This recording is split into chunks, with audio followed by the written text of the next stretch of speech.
It's getting kind of crowded on here. So right here we have a dot plot. And remember, dot plots have specific values on specific numbers. So when do you want to use a dot plot? You want to use a dot plot when you want to see each data value, when you want to see frequency because you can count the number of dots going up. When you can also see clusters and gaps, and you can also see small data sets on dot plots. It's probably better to use dot plots on small data sets because histograms you want to kind of use more of a larger data set. All right, so now let's talk about histograms. So when do you want to use a histogram? When you want to see frequency, that's orange. When you want to see clusters and gaps, you can see that, and when there's a large data set, and we kind of already talked about this. And when do you want to use box plots? When you want to see the middle value of the data set, and when you have a large data set, you can see percentages. Remember, box plots are broken up into 5 boundary values. So between each boundary values, you have 25% of your data, and that line that's exactly in the middle of the data set, this line right here, is going to be your middle value, the median. You can also find the middle value on dot plots as well. If you cross out the dots from the outside, go into the exact middle, then you can also find middle value on using dot plots. You cannot see the middle value on histograms because histograms work with intervals, and you don't know what each number is in the interval. You just know what they represent. So let's go to part 2. Which data display or displays can help you answer each question? Which cannot? Well,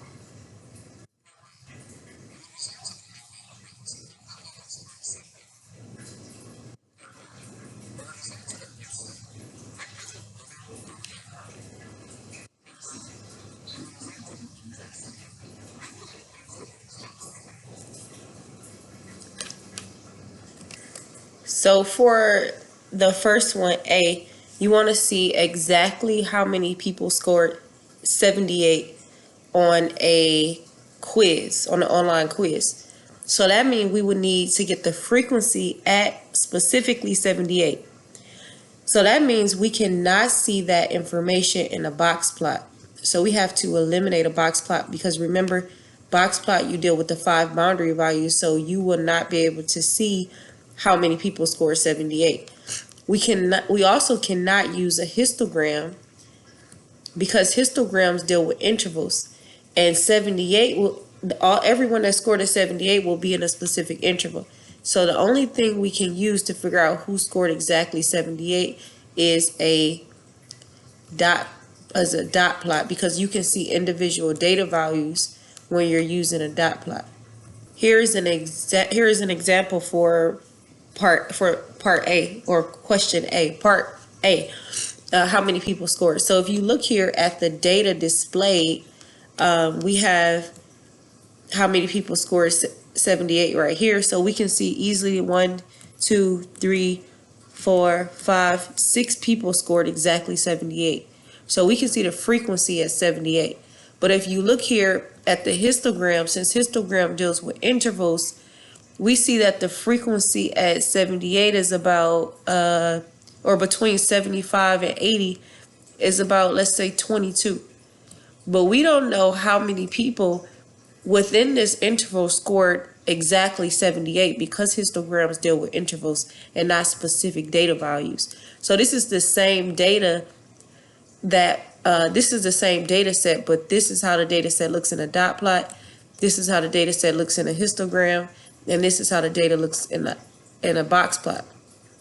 So if we look here, the interval 75 to 80 will cover from here to here. So all of these data values, so 1, 2, 3, 4, 5, 6, 7, 8, 9, 10, 11, 12, 13, 14, 15, 16, 17, 18, 19, 20, 21, 22, 23. And so 20, this is actually 23. And remember, 80 is actually in the next interval. So this is actually the next interval. So you cannot see exactly 78 on a histogram, only on the dot plot. All right, so let's move on to B. In the results of a health study, what was the middle value? Now, you can easily see the middle value on a box plot because that's the line in the exact middle of the box plot. You can also see the exact middle on a dot plot. So let's pick dot plot. If you cross off from the outside, you can see that. You cannot see the exact middle on a histogram because histogram deals with intervals. So let's see what that will look like in a data display. So the best one to use is a box plot because you can see the middle value right here. That line that's in the middle of your box is always going to be the median, the middle value of the data set. You can also use a dot plot. You just have to go through more work to get to your final answer. So if you cross off here, you will cross off this one with that one, and then you have to cross off two more, which are these two, and then you cross off two more. You keep crossing off until you get to the middle value. So I have 1, 2, 3, 4, 5, 6. So I'm going to cross off this 6. You can count all of the values up and divide it by, count all of the values up to see which one is the middle value. So I'm going to cross off 1, 2, 3, 4, 5, 6. So you just keep crossing off. Then I cross off 1 with 1. Then I have 1, 2, 3, 4, 5. Cross off those 5. 1, 2, 3, 4, 5. Cross off these 5. Cross off, cross off.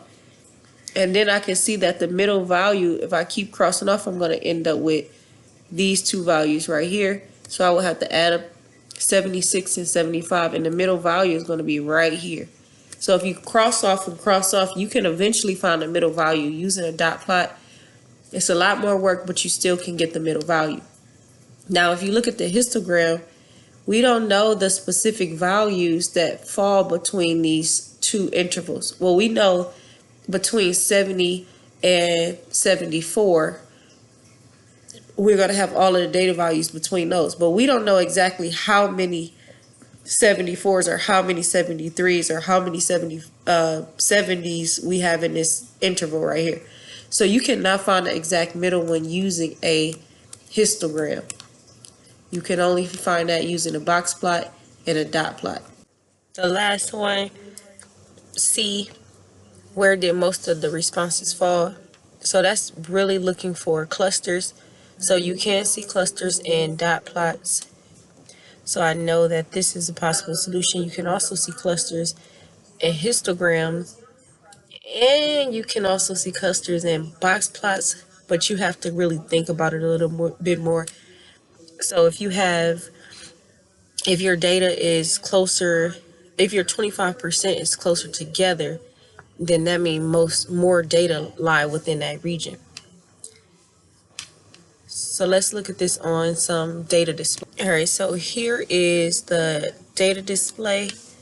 A histogram shows values. So as you can see, most of the data values lie here. So we have a cluster between 75 and 80. Also, you have a cluster right here between 72 through 74. And you have another cluster here on 78 through 80. So we can see most of the data lies within these regions. But now when we get to this box plot, if you look here, the interquartile range, the range of the quartile 1 through quartile 3 is kind of closer together, closer than the quartile 3 to the maximum. So since this is longer and this is longer, we know that this 25% of the data and this 25% of the data is further away from the middle value. So we can say that this may be considered a cluster because this 25% is bunched together closer than any other values. And then you can put the interquartile range together. So this middle 50% is kind of close together. And where did I get 50% from? Because between quartile 1 and the median, we have 25% of our data, and the median to quartile 3 or Q3, we have another 25% of the data. So if I add 25% plus 25%, the interquartile range is always going to be my middle 50% of the data. So if I look here, that middle 50% of the data is close together when compared to the outer 25% of the data, or the outer 25%. So I can say that may be considered a cluster, but you really will rather use a dot plot and a histogram to see your clusters. And let's move on to the next part. Go ahead and answer this question in your digits book if you have it. If not, you can just pause it and answer it on your own. So we have coins and we want to measure the coins. And we have a large data. Look at all of these coins that we have to measure the diameter. That means from the middle of the coin, going across the middle of the coin. We want to see the diameter. So some data was collected over 10,000 quarters. So if you look here, all coins in the United States. So we're pulling some data to get the diameter of these coins, and all of the coins were between 24 millimeters and 24 and 49 hundredths millimeters. So this is a really close number. We have a large data set, 10,000 quarters. So what is the best way to show the results of this data? I would probably not use a dot plot. I know I wouldn't use a dot plot because since the data points are clustered together, only 50 or 5/10 of away from each other, I'm going to use something a little smaller, so less than 5/10. So I'm going to use a histogram. So if we look here, this is a large data set, and this is in your notes notebook. You can copy it down. So this is a large data set, and we want to show what kind of information we get based on the statistical question. And if we look here, we would rather display this on a histogram because we have a large data set. When you have a large data set, it's better to use a histogram or box plot. So in this case, a histogram will work much better. So you can do intervals of 5/10, so you can really see what's going on with the statistical question that you're looking for. And you can answer this one in your digits book. And then move on to the close and check, which is going to be homework. So the digits book page, answer the focus question and the and questions 1 through 5. So here are the questions right here. You will also get the hard copy or use your digits book of these questions. And that's it.